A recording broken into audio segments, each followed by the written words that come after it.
Hello, everyone. My name is Shulie Mishkin, and for the next 45 minutes or so, we are going to explore Yerushalayim of Second Temple times.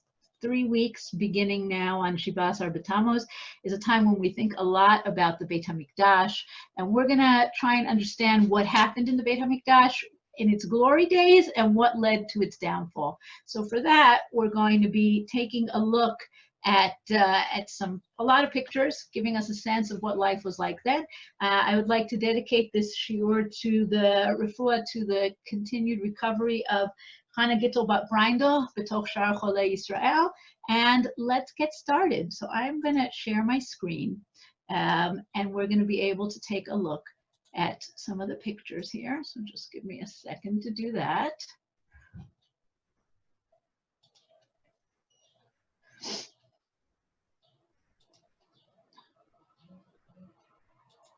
Okay, so Yerushalayim, destruction, discovery in Second Temple Jerusalem. Second Temple Jerusalem, and particularly the time period we're going to talk about, meaning the last 100 years of Beit Sheni. The Second Temple is destroyed in the year 70, and we are going to be looking at that last 100 years. What time does that include? That includes the time of Herod, right? The builder of the really impressive Mikdash. We're going to see that the Mikdash changes over time.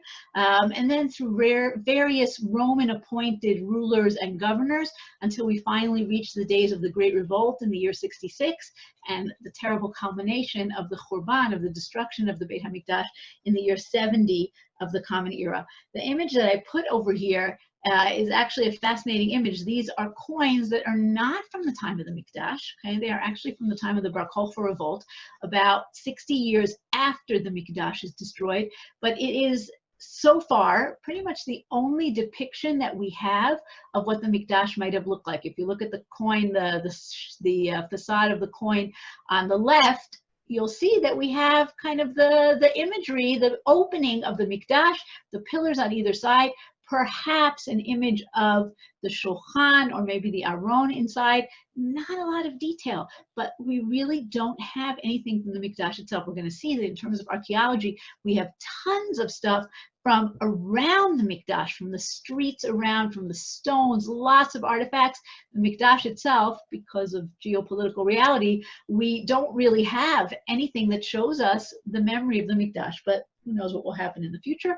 But it's just interesting to know that this is all that we have for now to try to imagine the Mikdash. Of course, that's just in terms of the visual. We have tons of information, written information about the Mikdash, and that's how we're going to try and understand what it looked like. Of course, we have many of our own sources, the Mishnah and Midot, the Mishnah and Shkalim, all sorts of Gemaras all over the place. Right? We also have Josephus, we have other contemporary writers who tell us about what things look like in the Mikdash and what happened there. So we're going to be using those as well. But be aware, and I always say this, I used to be very smart. The more I learned, I became more stupid, because there are many, many contradictory versions of what things look like in the Mikdash within our sources, within the Mishnayot, within the Gemarot. So we're going to try to reconcile some of them, but be aware that there are always many other opinions. Okay, what did Yerushalayim look like in Second Temple times? Yerushalayim starts out, we talk about Second Temple times, okay, we are talking about coming from the time of Shivat Zion, okay, from the time when the Jews returned to the land in the Persian period. Very soon after the first Beit HaMikdash is destroyed, only 70 years later, the first wave, Cyrus, the emperor of Persia, allows the Jews to return. And at that point, they come back and they create a very small little city. What is it? It's just the area of Ir David down here where the water is, going up to and including Har HaBayit, right? And they rededicate the temple. They start to rebuild the Beit HaMikdash. But, and we have this very evocative passage in the book of Ezra, it says that the old men who had remembered, who had seen the first Mikdash, Shlomo's Mikdash, they're crying when they see the second one being put up. Perhaps because of nostalgia, or perhaps because the Mikdash of Shivat Zion, of the Persian period, is very small, is not very impressive, is not very grand. As time passes, we have the story of Hanukkah, the Hashmonaim, and the city grows, right? The city just to understand the first part of the city, this is what we call the first wall, eventually expands all the way over to here, right? And this is in the time of the Hashmonaim. Okay, the city grows to what it was in the time of Chizkiyahu HaMelech.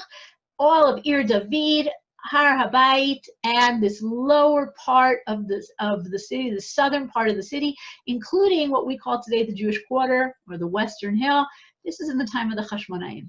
In the time of Herod, first century before the Common Era, the city grows more. It grows to the north, and here's where it goes, more or less. We don't know exactly what the route of the second wall was because we don't have any remains of it, hardly, okay? But we do know that it grows to the north and the city grows bigger.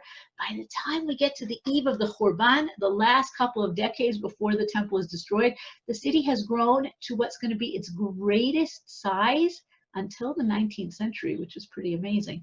This is what we call the third wall. It is outside the walls of today's old city, right? Here is the wall of today's old city. Hope this is not too much squiggling going on.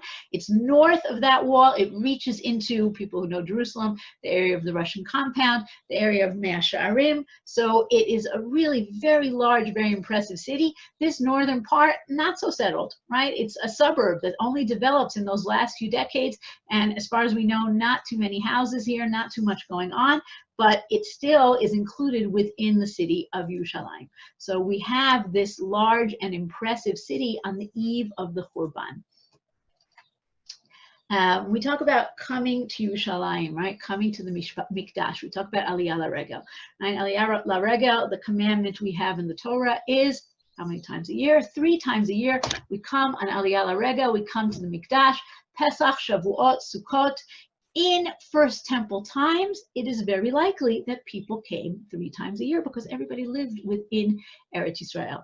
In Second Temple times, the Jewish diaspora, which is what you see in the map here on the left, the Jewish diaspora is growing and growing. And we have Jews who are living not just in Bavel, which is over 2 weeks journey away from Eretz Yisrael, right? But we have Jews living in Egypt. We have Jews living in what's called Asia Minor, right? The area that today is partly Turkey, a little bit of Syria here. We have even Jews living all the way in Rome. So to come on Aliyah laregel was something that maybe if you lived in Bavel, if you lived in Rome, maybe you were able to do it once every few years. Maybe you did it once in your lifetime, okay? But you're not coming for Pesach, going back home and getting back on your donkey a week later to come back for Shavuot. That's just not practical. Jews who lived in Eretz Yisrael perhaps did. Jews from the outside did not come for every regel, but they did try to come as much as possible. One of the things that I think is a very powerful idea is we know that all Jewish households have to give the machatzit shekel, have to give this tax every year, a half shekel coin, very specific coin, by the way, coin made of, the Mishnah talks about shekel tzori, the mint in Tyre in Lebanon, which was a very, very reputable mint. And everybody had to give this machatzit shekel every year. So even if you couldn't make it that year, you still had a part in the korbanot, because what's the machatzit shekel? What's all that money being used for? Money is being used for the korbanot in the Beit HaMikdash. So I live in Bavel, I can't make it this year, but my money is still going to be part of those sacrifices that are given by the public, by the tzibur. Let's say I do make it here, okay? So one of the things that's very important, and we hear about this in the Mishnah and Shkalim, already in the beginning of the month of Adar. What's the beginning of Aliyah laregel season? Aliyah laregel season is Pesach. That's the first holiday. It's considered the first holiday after the winter rains. People start to come. And the first thing that the Mishnah and Shkalim talks about is how the Chachamim have to prepare the roads and the mikvaot. What do they have to prepare? They have to mark the graves so that people don't become impure, don't become tameh, as they stumble across graves they didn't know about. And they also have to make sure that the mikvaot are clean, are ready, are up to receiving guests and visitors. So the picture here on the right is my favorite mikvah. It's my neighborhood mikvah. I live in the Gush, in Gush Etzion, and this is the beautiful mikvah on Derech HaAvot, on this ancient road that goes along the mountain ridge from Beersheba to Hebron to Beit Lechem, Yerushalayim, and further north. And this is a road already in the time of the patriarchs, in the time of the Avot, but it's definitely a road in Roman times, in Second Temple times. And on that road, archaeologists found this beautiful mikvah with 2 entrances to it. As far as I know, it's the nicest mikvah ever found in Eretz Yisrael. It is not connected to a community or a neighborhood. It's on the road. Why is it on the road? So that people could go to the mikvah, become pure, then they have another half a day journey to Jerusalem. By the time they get to Jerusalem, it's nighttime, and we have a halacha that some impurities only go away when night falls, even if you've gone to the mikvah, right? B'ha'arev shemesh. By the time you get there, you're ready to eat from your sacrifices. So you would make sure on your way to go to the mikvah so that you would be ready. Okay, by the way, this idea of aliyah laregel and who comes and where they're coming from is still part of our halakha today. What do I mean by that? I mean that we only start saying the prayers for rain, tfilat geshem, after Sukkot, right? We only start saying v'tein talu matar. We only start saying the bracha that we say later on, right? For v'tein bracha, at 2 weeks after Pesach, right? After Sukkot.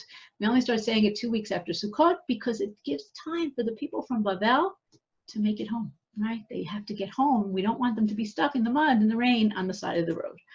Okay, once you got to Yerushalayim, where are you going? Where are you stopping? Okay, so your first stop, chances are good, is in the very south of the city, right? And that Ir David, let's just actually take a look back for a second and understand what we are talking about, okay? We are talking about down here, okay, the Shulie pool, right down at the bottom of Ir David. This is a pool that was created when Chizkiyahu, first temple times, diverts the waters of the Gihon spring and creates a large pool at the bottom of the city, right? And this is where chances are good that you as an laregel are stopping here first, and that's the picture you see here on the left, the discoveries that have been made in the last few decades of the Shulie pool, of the steps that are going down to it. It's basically a very large water source. The water here is taken and used for all sorts of ritual purposes in the Mikdash, for the Nisuch HaMayim, for the water that's poured on the Mizbeach on Sukkot. It's used to mix with the ashes of the Para Aduma, of the Red Heifer. Very important water, but it's also a place where people gather, because when people come to the city, they need water. And not only do they need water, but they need to see the lay of the land, right? They start to talk to people. They start to figure out a place to stay. They want to hear the news. There's always news in Yerushalayim. Maybe they want to find a nice match for their daughter. This is the place where all of that is happening. And after you've done all those very, very important things, because remember, what is aliyah laregel? Aliyah laregel has, of course, many important religious and ritual components of coming to the Mikdash, but Yerushalayim is also Ir shechubra la yachdav. The city is joined together. Aliyah laregel is a very social activity. You see Jews from all over the Jewish world, right? Not really to compare, but the closest thing that we have is Jews who come to Yerushalayim now for Chol Moed Sukkot, for Pesach, and you really do see this ingathering from all over, and that's what's going on here in Yerushalayim in the Aliyah laregel. Thousands, perhaps tens of thousands of people pouring into the city. After they finish at the Shulie pool, what do? Take a look at the picture on the right. This is something that is being exposed today. Just the last few years, it's being exposed and being ready to be opened up to the public. You may have heard about it. It's been in the news a lot.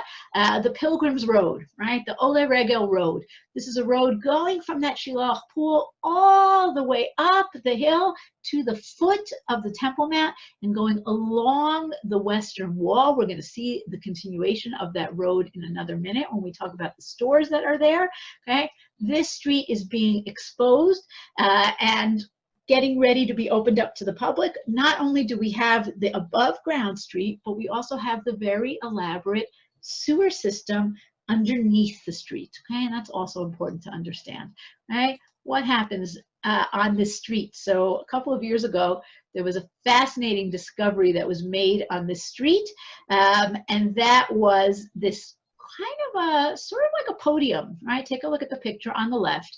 This sort of a stacked stones that it looks like might be some kind of a place where people could come and give a speech, right? When they discovered it, they said maybe it's the Hyde Park, right? The speaker's corner of Yerushalayim. We are not sure what it is, but it's on this main street. And we have a fascinating text that perhaps relates to this, right? And this is Gemara in Bava Metzia. that talks about something called the Even HaToen, this claimant's stone, right? We've all lost things, and you need a lost and found. Yerushalayim has a central lost and found. Tana Rabbanan, Even To'en Haita B'Yerushalayim. Kol Misha Avdalo Aveda Nifna Lesham. Kol Misha Motzei Aveda Nifna Lesham. Ze Omed Umachriz, V'ze Omed V'notein Simanim. Right? If you lost something, you go there and you say what you lost. If you found something, you go there and you say what you found. The loser has to say the simanim, has to explain what it is that he lost. And if the simanim, if the signs are correct, then you will be able to claim your item. And we hear about the Even HaToen, right, in a place where we hear about a big flood in the time of Nakdimon Ben Gurion, right? Right? If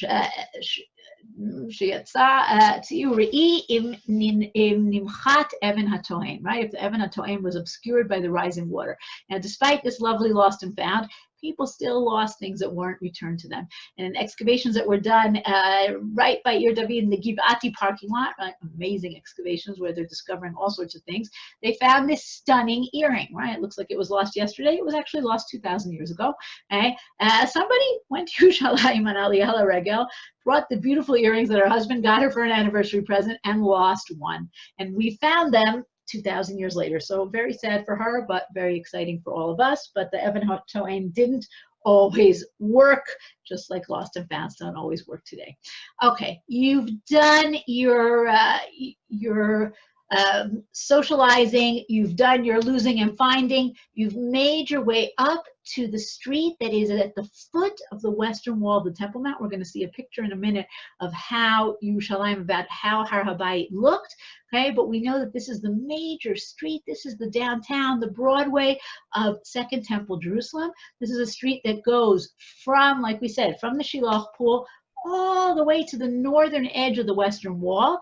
Today, you can walk, not all of it, but quite a lot of it. You can walk all of it underground, right? You can walk through the sewers, right, from the Gihon Pool. You can come above ground at this area here, the southwestern corner of the wall. And this is the street of shops by what's called Robinson's Arch. We'll see in a second.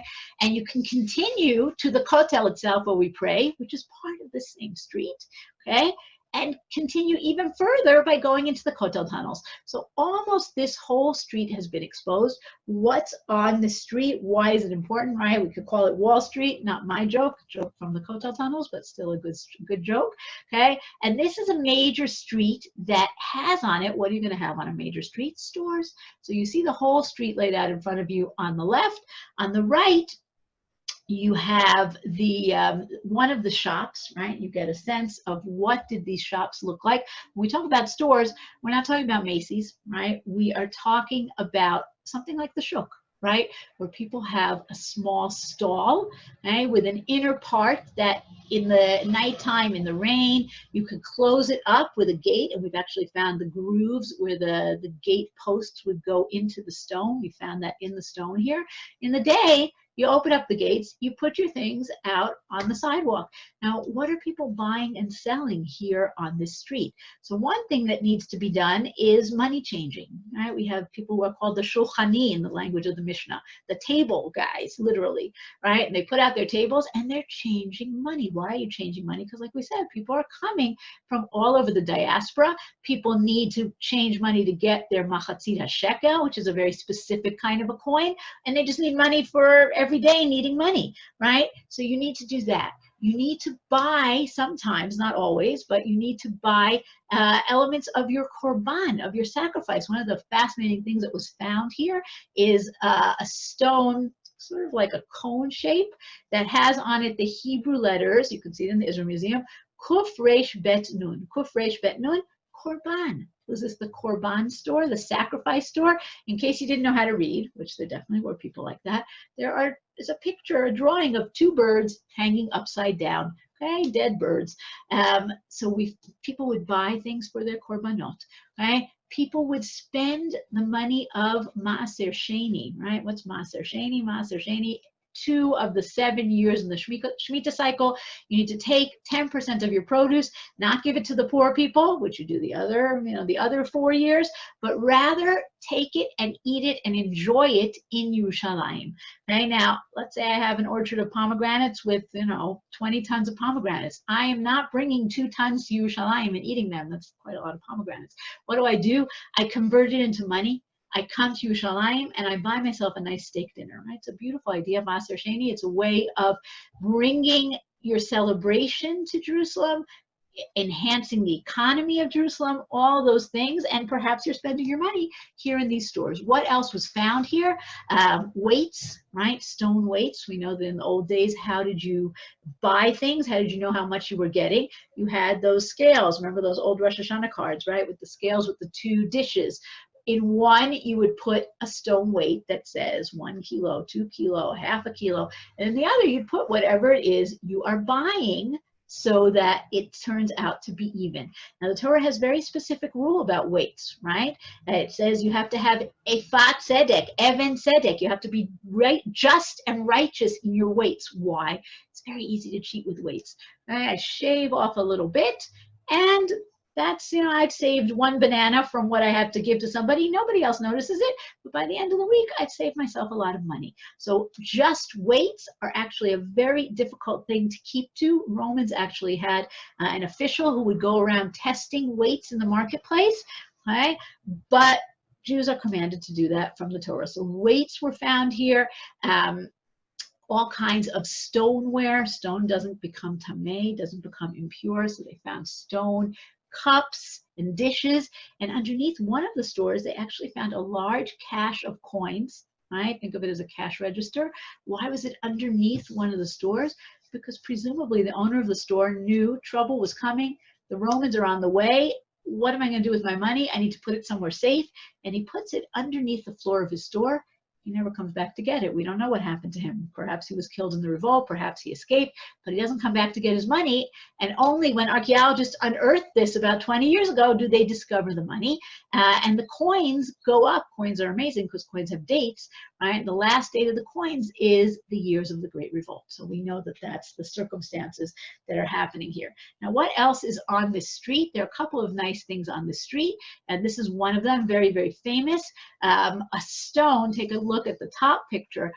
This is a reproduction, at least the part with the writing, but the larger part is the original. A stone that, based on its shape, is clearly a corner.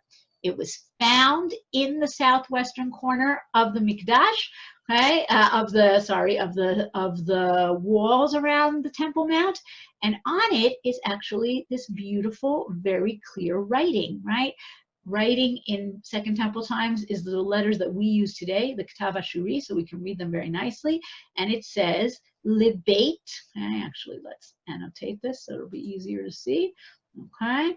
Libeit Hatki'ah, Lehach, Lehav, it's cut off. We're not sure what exactly it says, but we do know we can read very beautifully, Beit Hatki'ah. What's a Beit Hatki'ah? So in order to understand Beit Hatki'ah, we have to go to the Gemara in Shabbat, and we have other references to this as well, but this is the classic reference. The sages taught in a Braita, they sound 6 blasts on Shabbat Eve. Now imagine for a second, you're living in a world where you have no watch, you have no clock, you have no cell phone. How do you know when Shabbat is beginning? You look outside, you see when the sun is going down. What if it's a cloudy day? What if you're busy? What if you're caught up in your work and you don't have time? So here's what the Chachamim instituted. They had the Leviim, who know what time it is. Kohanim and Leviim always know what time it is because they have to give the korbanot, and korbanot are time-bound. Not only do they know what time it is, they have instruments at their disposal. So what would they do? They would send them up to the top of Har HaBayit, to this Beit Hatki'ah. Let's go back to our source. They sound 6 blasts on Shabbat Eve. The first, in order to stop people from working the fields, right? The people who have the longest journey to come home, they hear the first blowing and they start to come home. The second blast is to stop those who are working in the city, right? A little bit later, time to close my shop, start going home. And to inform the proprietors to close the stores. The third is to inform them to light the Shabbat lights. That is the statement of Rabbi Natan. Rabbi Yehuda Hanassi says the third to remove their tefillin, their phylacteries, right? Because you don't wear tefillin on Shabbat. And you pause after the third blast for the length of time it takes to fry a small fish or stick bread to the sides of the oven, right? Sort of like our 18 minutes of today. And he sounds a tki'ah and a tru'ah and a tki'ah, and he accepts Shabbat. Okay, so this was the way that Shabbat would come in Jerusalem. Now, we do this today in many places, right? Jerusalem today, a lot of communities throughout Israel, some communities in America as well, they have a siren before Shabbat, comes from here. Now, there are a couple of very nice things about this idea. One is to be able to find the stone that tells us where it was. That's amazing, right? But not only that, tells us that the world was very quiet. Right? Think about that. The Levi standing up on the corner of Har HaBayit, blowing the shofar. Everybody in the fields around Yerushalayim could hear him. That's a world without trucks. That's a world without cell phones. That's a world that's very nice and quiet. Right? That's number one. Number two, it helps us to connect the Mikdash to the everyday. Right? The temple is not just a place where you go for these big things like Yom Kippur, your sacrifice on Pesach, your Korban Pesach, but it's something that is very intimately connected to keeping Shabbat in your own home, right? And that's also, I think, a beautiful idea. Okay, so once we have finished on our street, now what do? We want to go up to the top. We want to go up to Har HaBayit itself. Remember the walls, right? The southern wall, the western wall that we've been talking about. These are walls around Har HaBayit. These are not the walls of the Mikdash. The Mikdash is up on the top. Hopefully this is not confusing. We're going to see a picture of it in a minute. It will make more sense, I hope. But how do I get up on top? So I have two possibilities. If I'm still on that western, that wall street, right? So what do? I climb up this staircase, a pedestrian bridge across that leads me directly into the Mikdash. How do I know that this existed?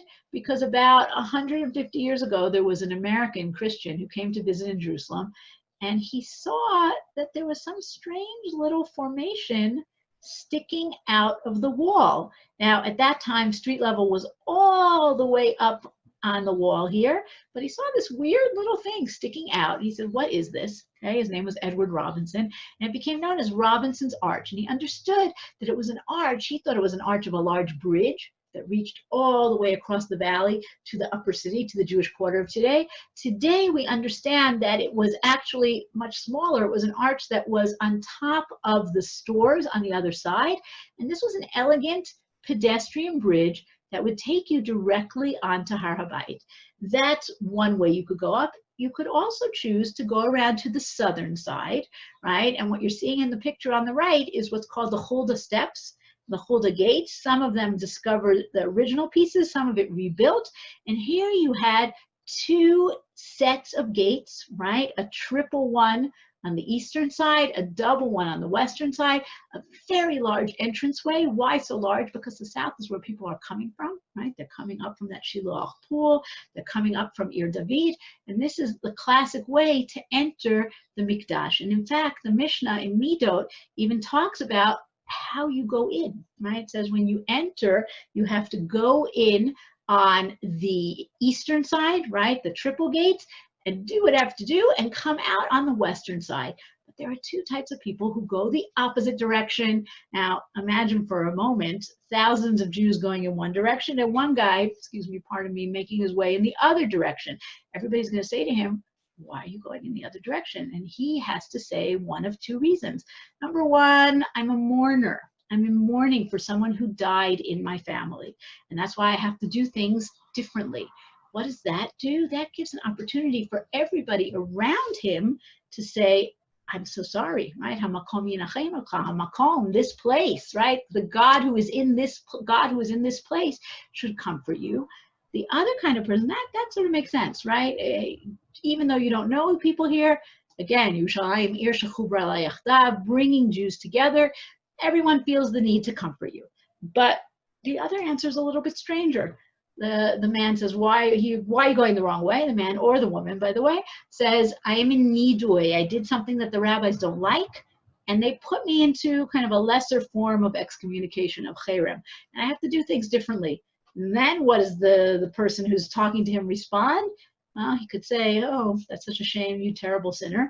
But he doesn't. According to the Mishnah, what he says is, I hope that you do tshuva and the Chachamim bring you back and accept you back. So even in just the simplest thing of going into the Mikdash, there's a social element, there's an element of Yirat Shamayim, and it's actually a very beautiful idea.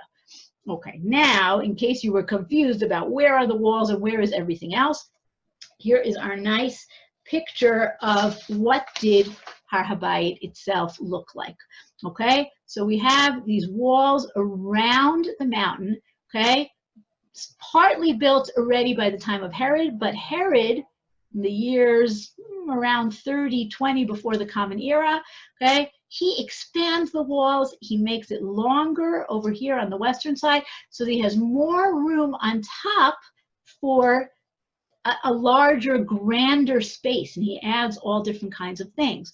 And we're going to examine this space, but before we do that, let's understand what's going on up here. Well, we'll get to that in a second, but what I want you to see in this picture is this kind of a white little boundary, a little fence that's going around the main area, and then the main area. So we're going to talk about who has to stop at this fence, and then we're going to take a longer look at what's inside. Okay, just a digression for a minute about the stones. Herod's stones, Herodian stones are famous. The picture on the left is a picture from the Kotel Tunnels of what's called the Master Course, this massive carved stone that weighs hundreds of tons, right? Really incredible. We don't have any idea how you could possibly move such a thing, okay? With this very beautiful frame border around it, right? That's the classic Herodian stone. Where did all this stone come from? Stones for the walls around the Temple Mount, stones for the temple itself, right? Where did it all come from? It comes from quarries in the north of the city.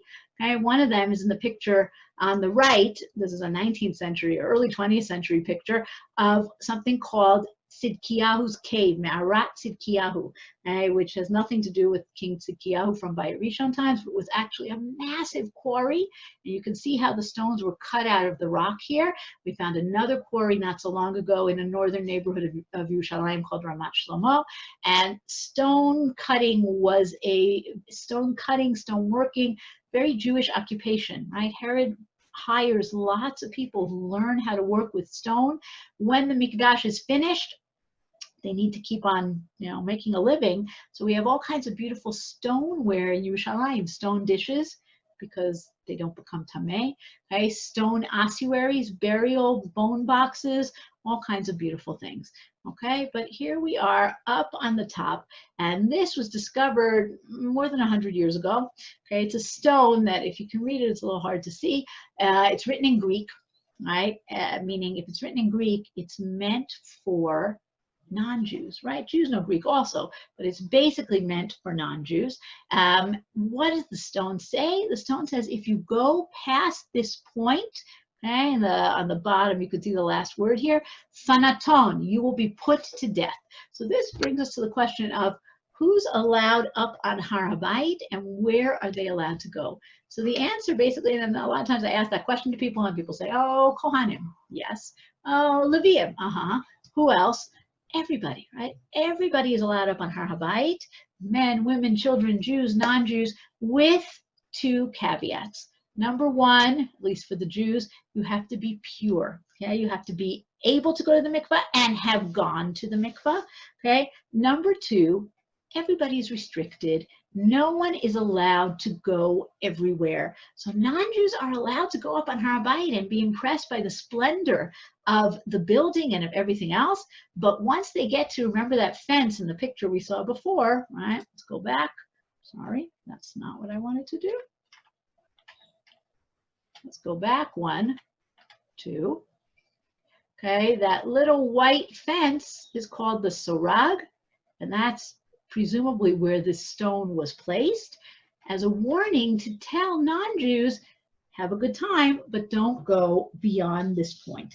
Okay, meanwhile, Jews could go beyond this point, but they too are restricted. So here we have this really nice diagram, and we'll see at the end where all these pictures are from. A lot of pictures taken from Machon HaMikdash, Rav Zalman Koren, who made the model that used to be in the Kotel Tunnels, the model of the Mikdash. A lot of people who did a lot of wonderful work here. This one is particularly from Machon HaMikdash. and it shows you the different divisions that you had here in the Mikdash. So first of all, as you enter from the east, okay? And as you get wester, as you get more west, you get more holy, right? Until you get to the Kodesh Kodashim, the furthest west. Where's the Kotel in this picture? Down over here, right? So the Kotel Tunnels are actually the closest to the Kodesh Kodashim. Okay, so Jews can go beyond the Sorag and they can enter this area of the courtyard. Now, this is called the Ezrat Nashim, the women's courtyard, but it is not only for women. Okay, everybody is included, and then we leave another group behind. So here, all Jews are included. The Goyim the non-Jews are left outside. Men and women are in here together. That's why it's so big. Okay, this is where the Kohen Gadol reads from the Torah on Yom Kippur. Okay, this is where he reads from the Torah at Hakel once every 7 years. There is only one time in the year where the men and women are separated, and that's these balconies up here. And that is for Sukkot. We have Simchat Beit HaShoeva. We have all this dancing and wildness and craziness. Men and women shouldn't be mixing, but otherwise, men and women are together in the women's court. Okay, and that's why that's the point where they can go till. Over here, we have the Ma'alot, right? As in Shir HaMa'alot. This is where the Leviim stand, and they sing, and they have their musical instruments. All around, you have these lishachot, these courtyards, these chambers, where you keep the wood, where you prepare for your, if you are a Nazir, you get your hair cut, your Mitzorah, right? All different kinds of things you have to do to prepare for your korbanot. That's happening around here. Once you pass the Ma'alot and you go through these gates, these Nikanor's gates, you're in this area called Ezrat Israel, the Israelite courtyard. Here we've left women behind, although there's an opinion in the Gemara that women are allowed to come in here if they need to put their hands on their korbanot, because this is really the only reason you come in here is if you have a korban, you want to do smicha. You want to put your hands on your korban. It's a very personal thing, okay? And that's why it's so small. It's not meant for gathering. It's not meant for people to be coming in and staying there. Beyond that, we leave behind the men as we've left behind the women, and now we have only Leviim and Kohanim who are in this area, this whole big area called the Azara. We're going to see more of it in a minute. The Azara, the most important thing about it, of course, is the large Mizbeach, okay? And this is where the sacrifices are happening. Once you get to here, to the Heichal, to the building itself, we leave the Leviim behind, and now only the Kohanim come inside. They come into the Kodesh, the holies, that's the Kohanim. All the Kohanim can come in there. And then past that, past the curtain, the Parochet, is the Kodesh Kodashim, only the Kohen Gadol, only on Yom Kippur. So every place you go, you are leaving someone behind. Okay? You are always kind of restricting access to somebody. Okay, and this is just an expansion. This is from Rav Zalman Koren's book of the Azara, right? What's happening here in the Azara. So we can see the big Mizbeach, right? This is a nice view from above. We can see the big Mizbeach. We can see the Kior, right? Again, let's do annotating so we can mark all these things. Okay, so here's the Kior where you wash your hands and feet. Here, of course, is the Mizbeach with the huge ramp. Here are the tables and the hooks, all the things that are used in the nitty-gritty of creating the korbanot, right? And this is the Azara. Many Gemaras talking about what happens here and where it happens and how it happens and how you have to have a line of sight for your korbanot and all different kinds of things like that. So that's the Azara. We will not get into all the technicalities. There are many, okay? One of the very interesting things that was found in archaeological excavations below the street that we talked about is this little piece of clay. Now, if you look at it carefully, you can see it has Hebrew letters on it, okay? Now, the Hebrew letters are Daled, Chaf, and either a Yud or an Aleph. To me, it looks more like an Aleph, okay? Lamed Yud Hey, right? The people of Ir David who found it, they interpret it as you can see on the bottom, Dechi Liyah, Tahor LaHashem, right? Pure to God. And they say this is a clay seal that went over a bottle of oil or something else that was used in the Mikdash. But a different explanation, and I think it's a more accurate explanation, actually refers to what we hear about in the Mishnah in Shkalim. Okay, Arba'a chotamot hayu b'mikdash. There were 4 seals in the temple. What does that mean? It means when I went to get my korban, I had to go and give some money to get the things that go with the korban. A korban, a sacrifice, is not just an animal.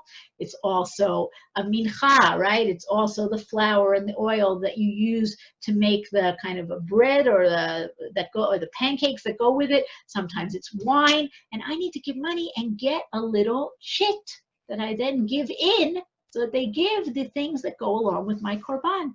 And the Mishnah explains that there were different ones, because remember, we have many people coming to the Mikdash. It's a very busy place. You need to have some kind of an organized bureaucracy. So you have each seal is for a specific kind of korban, so they'll know exactly what to prepare for you. Egel, Zachar, Gdi, Choter, right? The different kinds of sacrifices. And Ben Azai says they were written in Aramaic, okay? Egel, Zachar, Gdi, Chote Dal, Chote Ashir. Okay, what is Aramaic? What is a Zachar? Dachar, Dalid, Chaf, Rish. Okay, and the other is another Mishnah, 2 Mishnahs later, on the seals was inscribed the name of the day, because of the defrauders. What does that mean? It means I bought my korban today. I came home. I know my brother's going to be going tomorrow. I'll give him my seal and he can use it tomorrow. We need to personalize. We need to time stamps. So what is the explanation of this? It's actually beautiful, right? What does it say? It says Dalit Chaf for Dachar, Zachar. That's the type of korban. Aleph, Yom Rishon. It's a Sunday. Okay? Lamed Yud Hey, Li Yehoyariv, for the Kohanim, for the priestly order of Yehoyariv, because every week there was a different group of Kohanim who would serve in the Mikdash, different family names. Yehoyariv is one of them. So this is the chit from Sunday for a korban of a male ram, right, of a male calf, in the order of Yehoyariv, right? Beautiful. It's a beautiful sign of what we did in the Mikdash. Okay. Let's take a look at the Kodesh Kodashim. Right? In the Kodesh, we have 3 things. We have the menorah. The picture on the right is a picture from Machon HaMikdash of what the menorah might have looked like. We do have descriptions. We also have a lot of drawings of the Mikdash that have been found. But the one on the left is one of the oldest. It was found in Jerusalem, right, in the old city. And you can see that it has a different kind of a base, a triangular base. Did the menorah look like this? Did it look like what we have in the Arch of Titus, which is more like this? Hard to say. What else is in the Kodesh? The Shulchan, the picture on the right, the table for the showbread, and the picture on the left, the Mizbeach HaKtoret, the incense altar. Okay, so those are the 3 things that are in the holy. Okay, and in the Kodesh Kodashim, in the Holy of Holies, you have, in First Temple times, the Aron with the Luchot and the other things that are in the Aron. But we know that towards the end of First Temple times, King Josiah, Yoshiao, puts the Aron away, puts it into Geniza, and nobody knows what happened to it. And what you see in the picture on the right is the foundation stone today inside the Dome of the Rock, right? But this is what the Mishnah talks about. It says, Even Haita Shama Ushtiya Shma. There was a stone there in the Holy of Holies called Shtiya, called the foundation. The world is created from it. And that's what was there instead of the Aron. There was no Aron, and when the Kohen Gadol comes in on Yom Kippur and puts the incense, the Ketoret down, he does it on this stone. Okay? One other, I showed you the seal that was discovered. This was another beautiful discovery that was found underneath the street. This golden bell, perhaps, we don't know for sure, but we know that the Kohen Gadol's garments had amon v'rimon, bells and pomegranates on the bottom. This is from that beautiful book of Moshe Levine about the Mishkan, the tabernacle. Right? Did we find the bell that belonged to the Kohen Gadol? Maybe. I don't know, but it certainly could be. Okay, one last connection to the Mikdash. Not everything that happens in the Mikdash is happening in the Mikdash. Okay, there are things that happen as an extension. Para Aduma is not prepared in the Mikdash, because remember, the Para Aduma, the red heifer, makes the preparer impure, even as it makes everybody else pure. So it's not prepared in the Mikdash, it's prepared outside, in a place where you can see into the Mikdash. Har HaZeitim, okay? Har HaZeitim is also the place where you have Beit HaSrifa, where you take out parts of the sacrifice that are not eaten or put on the Mizbeach, and they are burnt there. And you always have to have eye contact with the Mikdash itself, and that's why you have this beautiful drawing here on the left, also from Machon HaMikdash, of the Kohen preparing the red heifer as he's looking from the east, from Har HaZeitim, directly with eye contact into the Mikdash itself. And there was a bridge between Har HaBayit and Har HaZeitim. We have not found evidence, archaeological evidence of this bridge, but we're pretty clear about where this happens, right? And that's the picture you see on the right. There is, today there's a church called Dominus Flevit on Har HaZeitim. It's about halfway down the mountain, and it has a perfect bird's eye line of sight into Har HaBayit, and we think that we are pretty sure that this is where it happens. Now, this is all in the glory days of the Mikdash, but even in the glory days, things are not always so glorious, right? And we have sources that talk about corruption in the Mikdash, corruption from the Kohanim.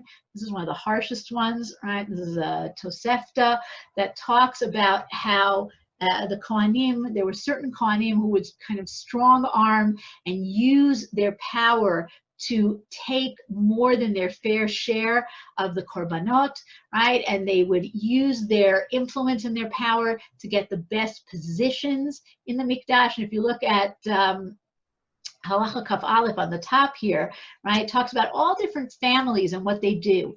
Okay, and look at the third line here. Oili mi beit baitus, oili mi alatan, right? Woe is me from the house of baitus and their curses. Oili mi beit kadros, oili mi kul musan, from their pens, right? That they would write things that were nasty and that were giving information about their neighbors to the Romans, and that would kind of lift them up. Now, Beit Katros, we actually found, because we found a place called the Burnt House in the Jewish quarter of today, and we found a weight there that says on it, Bar Katros. Right? So this is Katros's house. This seems to belong to Katros, but this phenomenon of corruption is very, very strong, very, very terrible. And this is the end of the Tosefta here. Take a look.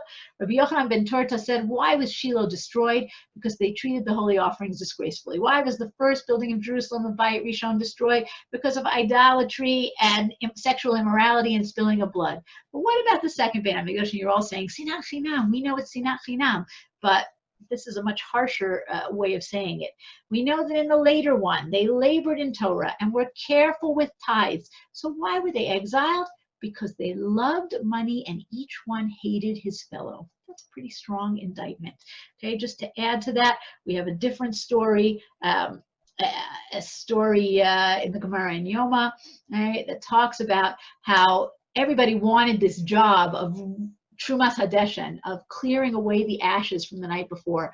And we have this terrible story where two priests were running, right? They would have them race to the top. Whoever got there first would be the one who got to do it. One of them reached before his colleague and out of anger took a knife and stabbed him in the heart, right? Horrible enough already. But take a look at the continuation of the story. The father of the boy who was stabbed found him still convulsing, and he took the knife out. He said, the knife has not become ritually impure yet. And the Tosefta says, the incident comes to teach you that the ritual impurity of utensils was of more concern to them than the shedding of blood. So this is the state that we've gotten to in the last decades of the Second Temple. Not only that, but we have many internal conflicts in the Jewish people, both religious, sectarian, right? The picture on the left here is a picture of the cliffs by where the Dead Sea Scrolls were found. We have people who believe in the Chachamim, the Prushim, and we have people who are against the idea of the Chachamim, and that's the Tzukim and the Essenes in Qumran. We have a lot of religious divisions. We have socioeconomic divisions. We have divisions between pacifists and those who want to fight for independence at all costs. And that's our famous story here in Gittin. There were certain zealots among the people of Jerusalem. The sages said, let us go make peace. The zealots said, let us go and engage in battle. Okay? The sages said, you will not be successful. In order to force the residents of the city to engage in battle, the zealots arose and burned the storehouses of wheat and barley. And there was a general famine, right? A terrible thing the Jews caused due to themselves. And we even have the writer Josephus writes about how the Roman generals are sitting outside of the walls of Jerusalem and saying to themselves, when should we breach the walls? When should we attack? And one says, don't worry, if we leave the Jews to their own devices, eventually they will kill each other. And unfortunately, that's what happens, right? With some help from the Romans. The Romans come in. I put a few too many sources here, so we're going to just summarize. Okay? The Romans come to Yerushalayim, come to the land of Israel in general. The year 66, the Great Revolt begins, sparked by the greediness of the Roman governors. Okay? But again, by all of this internal tension, in the beginning, the Jews do very well, and they are succeeding. But eventually, the Romans, who are an unstoppable force, conquer the Jews in the Galil, conquer the Jews in Judea, make their way from the north, from Harat Sophim, from Mount Scopus into the city, establish themselves to the north of Har HaBayit in what's called the Antonia Fortress.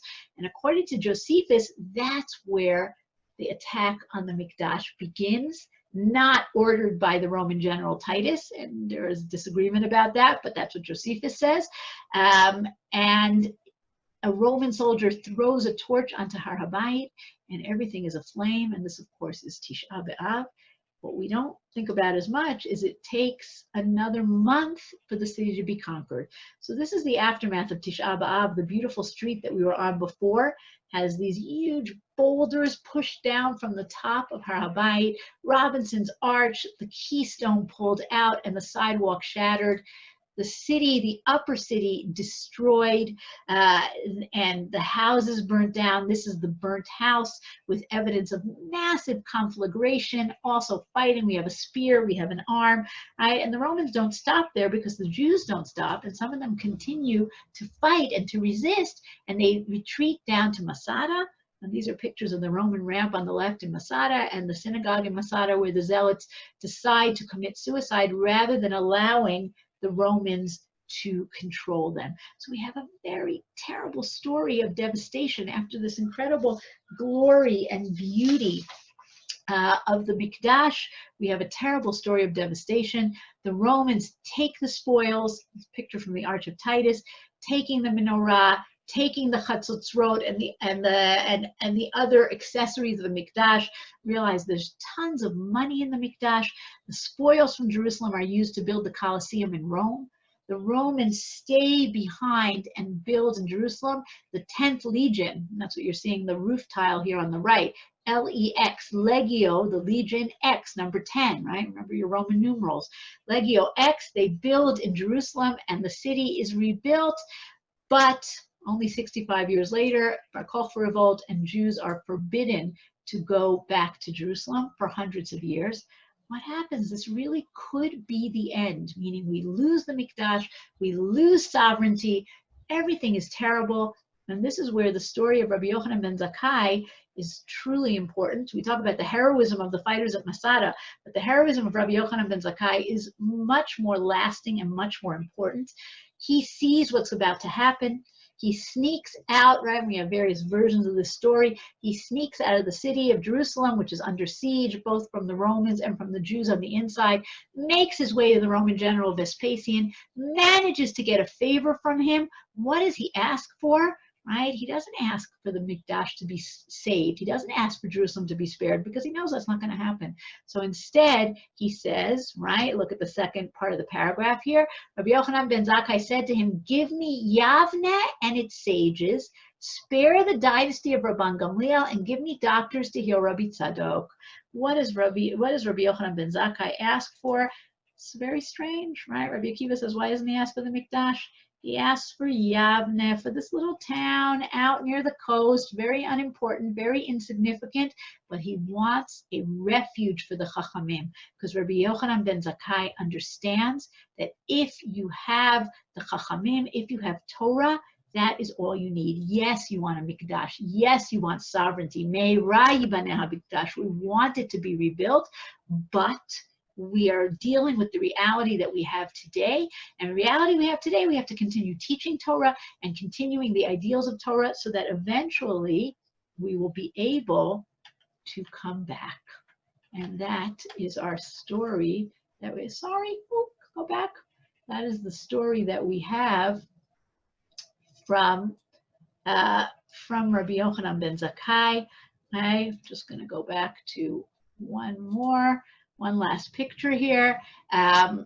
And this is, of course, the square, Batei Machsa square in Jerusalem, where you have the beautiful saying written in the time between the first temple and the second temple, that one day, one